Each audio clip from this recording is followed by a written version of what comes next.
Welcome to New Mexico Living.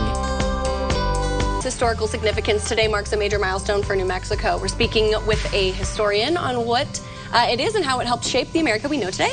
Understanding history, today is the 172nd anniversary of New Mexico becoming a U.S. territory. The New Mexico territory was part of the biggest congressional deal in American history, and understanding that deal and how it relates to the America and the New Mexico that we know today helps us understand how we got where we are and where we are going. Joining us this morning to give us more information and context to this historical anniversary is TV host and best-selling author historian Raffi Andonian. Always good to have you here. Had a great conversation last time about voting here in New Mexico and that significance, so let's keep the conversation going about New Mexico history. Let's start off with New Mexico being a part of California, like territorially. Can you tell us a little bit about that? There's a connection to California because on the same date, on September 9th, today, 172 years ago, California, which was never actually a territory, it was a federal military district, and it skipped the step of being a territory and became a state on the very same day that New Mexico became a territory. Oh, wow. Okay, so we've got a little connection there to our state to the west, which is always fun to know how we're all connected.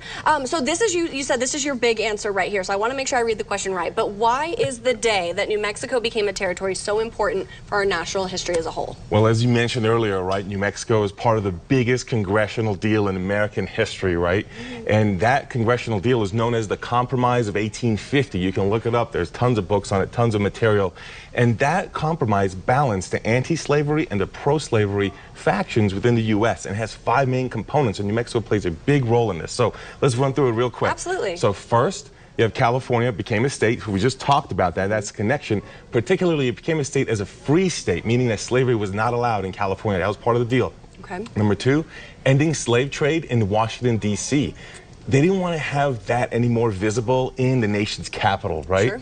Number 3, a fugitive slave law. What that meant was that they made stricter the laws for capturing slaves, so citizens were actually required by the federal government to return them, even if a slave had run away, to their masters. That was part of the deal in balancing the different factions. Now, the next two are where New Mexico is intimately involved. So number 4, New Mexico territory and Utah territory came in with what was called popular sovereignty. What that means is that the question of whether they would be slave or free, if they became a state, because remember, nobody knows at that point that they're going to become a state yet, would be left up to a popular vote rather than Congress striking a deal.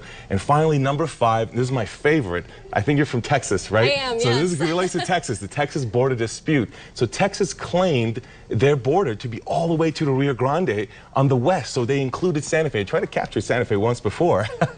we did not win. And what the federal government said is they said, well, we want to settle this dispute. So they paid off the state's debt as part of a deal, and Texas relinquished their claim to that, and Santa Fe became part of New Mexico, and that's how New Mexico territory was formed. Now, those 5 components, the Compromise of 1850, not only part of the largest deal in American history for congressional deals, but also was one of the major sticking points later, 10 years later, when the American Civil War began. Okay. It's amazing everything that you just ran through and how you've got things happening on the east, things happening on the west, and it all relates back to New Mexico to make like the bigger picture of America as we know today, which I am very impressed that you were able to make that so succinct. I think I took an entire like 90-minute lecture on that once, and he just did it in like 1 minute, so that's fantastic. So there wasn't always, there were people that didn't want New Mexico to be a state, there were people that did, there was a territory. Just tell us a little bit about that. So the Civil War came and went, right, and New Mexico was still a territory, remained a territory for 62 years, partly because of this question of who wants to be a state and who doesn't.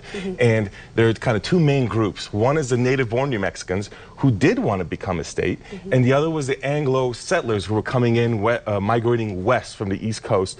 They did not want to become a state, and the reason for that is key officials, if you're a state, are elected, but key officials, if you remain a territory, are appointed by the president, and that allowed them to maintain control from out east over the territory. Okay, that makes sense. So there's some divisiveness there. So we've got to wrap up here really quick. How did we get our name? That's super important to our identity. We often say it's not new and it's not Mexico, and that's true. It was actually from the Spanish explorers centuries before who referred to the Valley of Mexico where the Aztec were, because they thought there'd be a lot of wealth here, because they saw that archaeology that we all know and love here in New Mexico.